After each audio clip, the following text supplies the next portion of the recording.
շնորհակալություն հարցն է այստեղ Հարկային Հայաստանի հարկային քաղաքականության բարեփոխումներ եք նախատեսում առաջիկա տարիներին, արդյոք փոխվելու է ուղղակի եւ անուղղակի հարկերի ձևը փոքր եւ միջին բիզնեսի համար։ Ես կուզեի ճիշտ ասած արձագանքեի ձեր բեռ նշված բառին։ Ես առաջարկում եմ այդ բառը ընդհանրապես մեր խոսակցությունից հանենք։ Դա բեռ չի։ Դա բնական, այսպես ասած, ճակերտավոր պարտավորություն է մարդու համար։ Եթե լսեցիք իմ խոսքերում ինչ եմ ես ասում, ես ասում եմ, որ դա բեռ չի, դա ներդրում է։ Այսինքն, երբ որ մենք որոշում ենք մեր պետության զարգացման համար, որը մերն է, մեզնից դուրս չէ, այդ ներդրումը իրականացնել։ Հետևաբար բեռ խոսելը կառաջարկեմ ընդհանրապես չխոսենք։ Հարկը բեռ չի։ Հարկը մեր եկամտի մի մասն է, որը որ մենք հատկացնում ենք մեր բոլորին երջանիկ դարձնելու, եթե ավելի պարզ խոսեմ անկեղծ ասած։ Հիմա գամ բանին, հարկային քաղաքականության հետ ճիշտ ասած կարծում եմ դուք պետք է իմանայիք, որ հարկային քաղաքականությունը իրականացնում է ֆինանսների նախարարությունը, մենք զբաղված ենք վարչարարությամբ, հիմա այս պահին քննարկվում է հարկային համակարգի նոր հայեցակարգը եւ այդ քննարկումներին մենք ինքներս էլ ակտիվ մասնակցում ենք։ Հիմա եթե ավելի կոնկրետանաք թե ինչն է ձեզ հետաքրքիր, այդ ուղղությամբ միգուցե մեր դաշտում, հարկային վարչարարության դաշտում ձեզ ավելի կոնկրետ ասեմ, թե ինչ փոփոխություններ ենք մենք նախատեսում։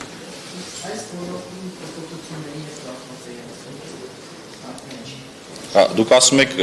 փոքր եւ միջին ձեռնարկատիրության ուղղակի եւ անուղղակի հարկերի բեռը այս պահի դրությամբ էլ տեսեք խոսենք նրա հարկային պարտավորության մասին կամ հարկերի մասին, այս տարի էլ չի փոխվել դա։ Այդ ուղղակի ավելի շատ մեր գնահատմամբ ավելի շատ աղմուկներ են։ Ինչու, որովհետև միգուցե դրույքաչափերը բարձրացել են, բայց մարդկանց հնարավորություն է տրված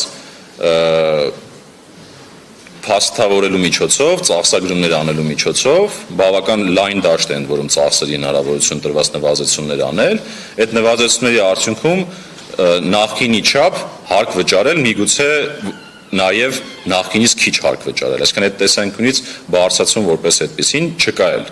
Հիմա առիթը օգտագործելով ես մեր ՓՄԶ հարկ վճարողներին կոչ կանեի այդ նույն հոգատարության, որտեվ օրինակ մենք հիմա նկատում ենք, որ օրենսդրության պահանջ կա, որ պետք է իրենք իրենց մնացորդները գույքագրեն 2025 թվականի սկզբի դրությամբ եւ ավելին նաեւ հնարավորություն ենք տվել աջակցության ծրագրից օգտվելու, բայց արզում է մարդիկ թաքցնելու շատ բան ունեն։ Այսինքն իրենց մեջ շատ քիչ են կամավորները, ովքեր ուզում են այդ գույքագրումը իրականացնեն, որտեղ ժամանակին տարբեր ճանապարհներով են ենթադրաբար ձեռք բերել են ապրանքները, որոնք որ պետք է իրացնեն։ Հիմա այստեղ երկկողմանի աշխատանքի կարիք կա։ Մենք ամեն ինչ անում ենք, որ օգնենք, ձևաչափերը մշակել ենք, գրել ենք մանրամասն, բոլորի էջերին ծանոթությունները ուղարկել ենք, անհատական աշխատանքներ ենք փորձում տանել, բողոքներին պատասխանել, բայց երբ որ նայում ենք օրինակ ասենք մեր ՓՄԶ ոլորտի հարկ վճարողներին, իրենք պատրաստակամ չեն փոխվել, ստվերից դուրս գալ կամ չթաքցնել պետությունից։ Դրա համար հորդորս են կլինի, որ մենք երկուսս էլ իր հետ աշխատենք եւ մոտեցնենք մեր հարաբերությունները,